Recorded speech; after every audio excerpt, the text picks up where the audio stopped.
বিয়েবাড়ির রেসিপির একটা হাইলাইটেড আইটেম হচ্ছে টিকিয়া কাবাব বা শামি কাবাব। কিন্তু আমরা অনেকেই মনে করি কাবাব তৈরিটা অনেক ঝামেলার কাজ।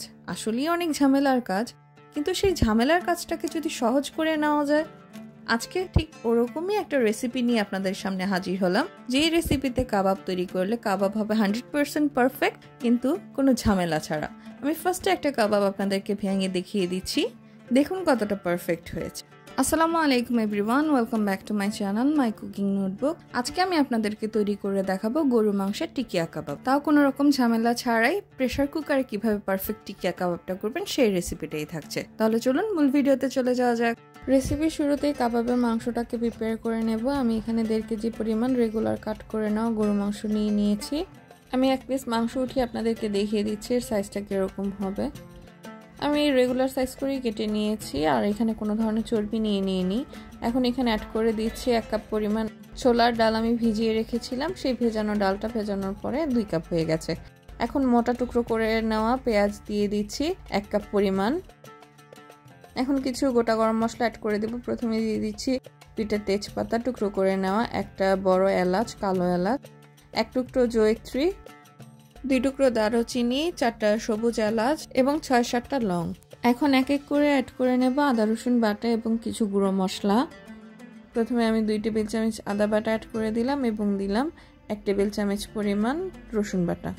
এখন দিয়ে দিচ্ছি স্বাদ মতো লবণ। আমি এখানে 1 টেবিল চামচ লবণ ইউজ করেছি এবং দিয়ে দিচ্ছি লাল মরিচের গুঁড়ো 1 টেবিল চামচ, 1 চা চামচ হলুদ গুঁড়ো, 1 চা চামচ জিরার গুঁড়ো এবং 1 চা চামচ ধনিয়ার গুঁড়ো।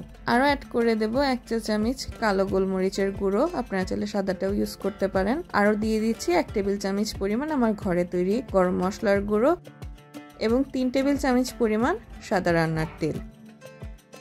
এখন একটা স্প্যাচুলার সাহায্যে আমি সবগুলো মশলাকে মাংসের সাথে ভালো করে একটু মিক্সড করে নেব।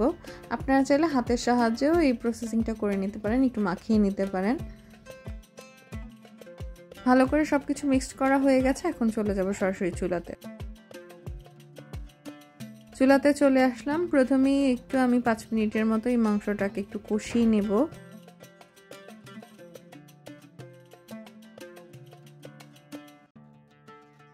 পাঁচ মিনিটের মতো আমি মাংসটাকে কষিয়ে নিয়েছি। এখন আমি এখানে পরিমাণ মতো পানি দিয়ে দেব, যতটুকু আমার হচ্ছে ডাল এবং মাংসটাকে সিদ্ধ হওয়ার জন্য প্রয়োজন হবে। আমি প্রায় এখানে 1.5 কাপের মতো পানি অ্যাড করেছি, আপনাদের আরেকটু বেশি পরিমাণেও প্রয়োজন হতে পারে। এখন আমি প্রেসার কুকারের ঢাকনাটা দিয়ে এই প্রেসার কুকারে 6টা সিটি দিয়ে নেব, যাতে মাংস এবং ডালটা সুন্দরভাবে সফট হয়ে গলে যেতে পারে। 6টা সিটি কমপ্লিট হয়ে গেলে চুলাটা অফ করে দিয়ে প্রেসার কুকারে প্রেসারটা রিলিজ হওয়া পর্যন্ত অপেক্ষা করতে হবে। প্রেসার কুকারের প্রেসারটা রিলিজ হয়ে গেছে। এখন আমি ঢাকনাটা খুলে নিচ্ছি। আমি চুলাটা আবারও অন করে দিয়েছি। এখন আমি হচ্ছে নেড়েচেড়ে এই মাংস এবং ডালটাকে ভালোভাবে গলিয়ে নেব। দেখতেই পাচ্ছেন ডাল এবং মাংস খুবই সুন্দরভাবে সিদ্ধ হয়ে গেছে। একটা মাংস আমি একটু দেখিয়ে দিচ্ছি, দেখুন মাংসগুলোকে হালকাভাবে প্রেসার দিতেই কেমন খুলে আসছে। আপনারাও চেষ্টা করবেন আপনাদের প্রেসার কুকারে এরকম সফট করে ডাল এবং মাংসটাকে সিদ্ধ করে নেওয়ার জন্য। এখন এই মাংস আর ডালটাকে একদম ম্যাশ করে নেব, তাই আমি হচ্ছে একটা ডাল ঘুটনি এখানে ব্যবহার করছি। এখন একটা ডাল ঘুটনির সাহায্যে আমি খুব ভালোভাবে মাংস এবং ডালটাকে কিছু সময় ম্যাশ করে নেব।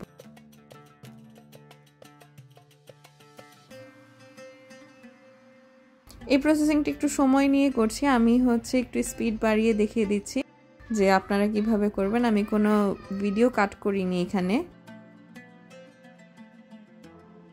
দেখুন ডাল এবং মাংস সম্পূর্ণভাবে পেস্ট হয়ে গেছে, কোনো ধরনের ব্লেন্ডার বা বাটাবাটি করার কোনো প্রয়োজন নেই। এখন এই মাংসটাতে যে পরিমাণ একটু ময়েশ্চার আছে সেটাও আমরা ভালোভাবে নেড়েচেড়ে শুকিয়ে নেব। মাংস এবং ডালটাকে ভালো করে শুকিয়ে নেওয়ার প্রসেসিংয়ের মাঝে আমরা হচ্ছে যে গোটা গরম মশলাগুলো দিয়েছিলাম সেটা একটা চামচের সাহায্যে উঠিয়ে নেব।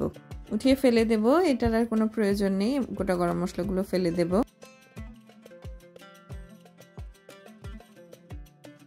এ পর্যায়ে কিন্তু চুলার জালটা মিডিয়াম হাই ফ্লেমেই থাকবে, না হলে দেখা যাবে যে তলাতে লেগে যাবে ভালোভাবে মাংসটা।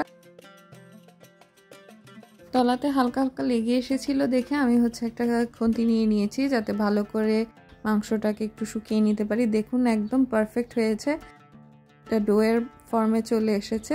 এর মানে হচ্ছে আপনার মাংসটা রেডি হয়ে গেছে কাবাব তৈরি করে নেওয়ার জন্য। কাবাবগুলো এখন তৈরি করে নেব, তার জন্য একটা মিশ্রণ তৈরি করে নেব। প্রথমে এখানে দিয়ে দিলাম 1/2 কাপ পরিমাণ বেরেস্তা এবং 1/2 কাপ পরিমাণ ধনেপাতা কুচি এবং আরও দিয়ে দিচ্ছি 2 টেবিল চামচ পরিমাণ চিনি। এখন এই 3টে উপকরণকে ভালো করে মিক্স করে একটু গুঁড়ো করে নেব হাতের সাহায্যে। এই মিশ্রণটা আপনার কাবাবের টেস্টটা ইনহ্যান্স করবে, তাই অবশ্যই এটা ব্যবহার করবেন। মিশ্রণটা দিয়ে দিচ্ছি, ডাল এবং মাংসের যে মিশ্রণটা সেটা দিয়ে দিচ্ছি এবং দিয়ে দেব হচ্ছে বাইন্ডিং এর জন্য আমি এখানে অ্যাড করে দেব 2টা ডিম। আমি 2টা ডিম ব্যবহার করছি, আমার যে পরিমাণ মাংস এবং ডাল আমি ব্যবহার করেছি তার জন্য 2টা ডিমই প্রয়োজন হবে। আপনারা এর অর্ধেক পরিমাণে যদি কাবাব তৈরি করেন তাহলে হচ্ছে একটা ডিম দিলেও চলবে, আরও যদি বাড়িয়ে তৈরি করেন তাহলে সেই রেশিওটা আপনারা বাড়িয়ে নেবেন। আমি এখন হাতের সাহায্যে খুব ভালোভাবে এই মিক্সিংটা করে নিচ্ছি, বেরেস্তার মিশ্রণটা এবং কাবাবের মিশ্রণটাকে একটু সময় নিয়ে মিশিয়ে নিতে হবে যাতে খুব ভালোভাবে মিক্সিংটা হয়ে যায়। কাবাবের মিশ্রণটা তৈরি হয়ে গেছে, এখন কাবাবগুলোকে শেপ করে নেওয়ার পালা। তাই আমি হাতে একটু তেল মাখিয়ে নিলাম, এখন কাবাবগুলোকে শেপ করে নিতে সুবিধা হবে। তাই আমি অল্প কিছুটা অংশ কাবাবের মিশ্রণ উঠিয়ে নিয়েছি, এখন হচ্ছে টিকিয়ার সাইজে শেপ করে নেব, রাউন্ড শেপ করে। কাবাবটা শেপ করে নেওয়ার সময় আপনারা খেয়াল রাখবেন কাবাবের গায়ে যাতে কোনো ফাটল না থাকে, না হলে দেখা যাবে যখন আমরা ডুবো তেলে কাবাবগুলোকে ডিপ ফ্রাই করব কাবাবটা ভেঙে যাওয়ার একটা চান্স থাকবে। তাই এই প্রসেসিংটা ফলো করবেন অবশ্যই যাতে কোনো ধরনের ফাটল না থাকে কাবাবটা তৈরি করে নেওয়ার সময়।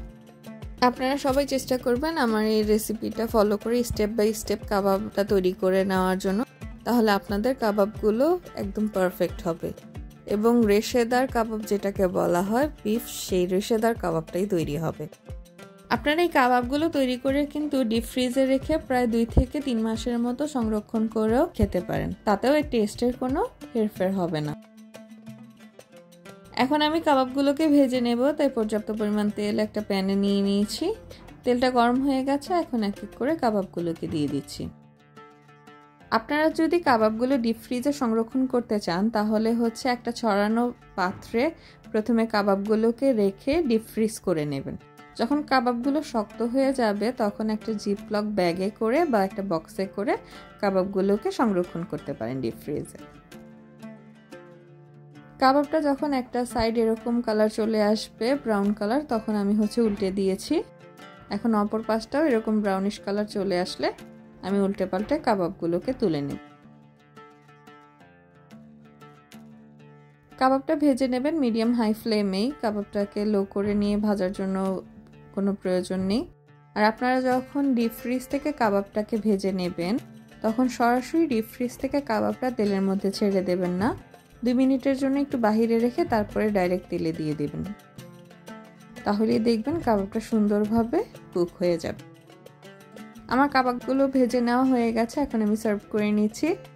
গরম গরম পোলাও অথবা বিকেলের নাস্তাতেও এই কাবাবটা কিন্তু অসাধারণ লাগে।